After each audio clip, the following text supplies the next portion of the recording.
Okay, Ricky Stenhouse Jr.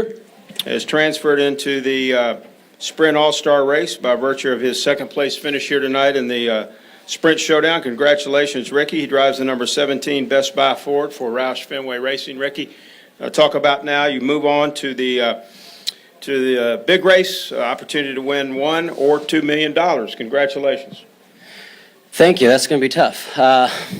That was really cool getting in through the Showdown. We wanted to win that thing. I thought we had a car yesterday that was going to be capable of running up front for the lead, but we'll take second and give ourselves an opportunity to keep working on it and see if we can't figure out some things for next week. So the more laps the better for me in a cup car. So we're definitely excited about it, and we couldn't keep up that first segment, and Scott and the guys made some great changes to the car, and we were able to get it freed up and get it turning a lot better for us, and we're able to hold on to second. So the restart was a lot of fun, and I'm sure we're going to have a lot more of that here in a minute. Take a couple questions for Ricky. If you have one, raise your hand. We'll bring you wireless. Any questions for Ricky Stenhouse Jr.? Jenna? Jennifer, AP, Ricky, you did right before the start, you did something with DW, and you seemed kind of confident that you'd race your way in. How come? Is it just because you were that confident in the car? Yeah, I think I enjoy mile-and-a-half racetracks, and it seems like we've been better on short runs this year than what we have throughout the whole race. So I felt like we had a better car than what we had there. I was a little disappointed once we went green to start, but definitely it was a lot better that second run. But I was a lot more confident in the car than when we started after the first 3 laps of that first segment. I was a little disappointed. And I just want to clarify, who did you vote for the fan vote? No one. Okay. Our winner of the Sprint Showdown, and now he'll transfer into the 2013 NASCAR Sprint All-Star race, is Jamie McMurray. Jamie, congratulations. Had a strong car. You drove the number 1 Bass Pro Shops National Wild Turkey Federation Chevrolet, Foundation Chevrolet. And Jamie, talk about your run out here tonight. Congratulations on the win. Yeah, I mean, it's obviously being out front is massive. When I got by Martin at the start of the race, I was only running. I was trying to take it easy because I didn't know with the track being green how quick the tires would fall off. And even running at like 80%, it was amazing what a difference just being in clean air was. So I had a really good car in practice yesterday. I thought the 56 and I had the 2 best cars looking at times yesterday. And then the 2-tire stop was the right call for us. It got us out front. When the 13 chose the inside on the restart, I felt really good about being able to get around him on no tires, and the fact that I had the outside. So that was good. Questions now. Got time for maybe a couple before they go to driver intros. Alan?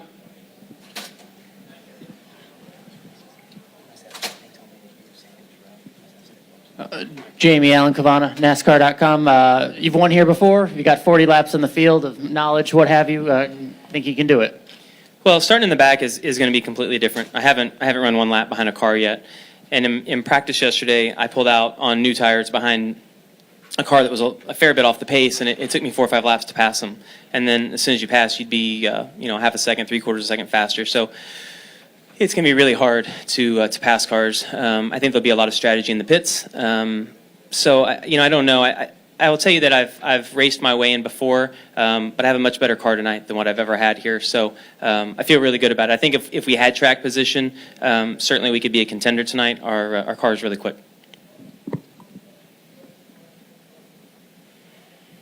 Other questions? Go ahead, Jenna. Jamie, are you saying that we may be looking at a race where the guy who gets out front is just going to say goodbye to the rest of the field? Well, I think it's only 20 laps, and these cars have so much grip that it's going to be hard to pass the guy out front. Absolutely. It's that way every week. It's just that here, only being 20 laps, you don't have to conserve anything. You can drive it as hard as you want, and it's very aerosensitive. The thing that I noticed in practice is that normally the top groove in 3 and 4 will come in, and if you get tight on the bottom, you can make a lot of ground up on the top. And I always run up there, and I couldn't make it work yesterday. So I'd be curious to see if we can make that work with a lot more cars on the track and how that's going to come in. But I mean, it's no different than any other week. I just am telling you that my car out front was quite a bit better. Any other questions? Let's go to Claire and then to David. Claire B. Lang, Sirius XM NASCAR Radio. What does it mean to get in, even if you're not able to win the money and everything, just to get the transfer spot, to get in the attention? I know your sponsor was out there. What does that mean? Well, I mean, guys, there's, if you're a full-time Sprint Cup guy and you don't win a race and you're not in that race, last night for me, I mean, it's really hard. You want to feel like you're a part of that A team and that you're a part of these guys. And it's even harder when you've been a part of it before, when you've won races and you get to do all the pit crew stuff. You get to do that coming on pit road at 10,000 miles an hour last night. I mean, I wanted to get to be a part of all that. So when you go home early tonight, the guys that are leaving right now, it's hard. I mean, and they'll all tell you that. It's really hard to get in your car and drive out of here and listen to this race on the radio, or get home, take a shower, and then watch it on TV. So, yeah, I mean, I feel it's an honor to get to do this tonight. Yeah, it means a lot for sure. For me, first year here and first opportunity to make the All-Star race. I've watched it a lot, and hopefully we can continue to be a part of it. Definitely didn't want to go home early. I've not qualified for a race, and throughout my years, and that's about as bad as it gets. So definitely excited about it. Jamie, did you mention a vibration on the radio? Is that anything to worry about, or? Yeah, I'm a little worried about it. I don't know. I don't really know what it is. I didn't feel like it was a tire. We've had some issues with the tires spinning on the rims and getting out of balance. It doesn't feel like that. So I don't know if it's, we all bring engines here that are on kill. Our engine, tonight is running much hotter than normal. We've got more tape on the grill, just experimenting. So I get nervous about that just because I worry about everything in general. So when something small like that happens, I tend to worry more. But I wasn't going to say anything on the radio, but I said something just in case. I didn't know if they let them plug the laptop in to look at the engine, just to let them kind of look over the car while they're making whatever changes we can make. There's nothing we can do about it, but I really don't know what it is. Thank you, guys. Good luck in the All-Star race.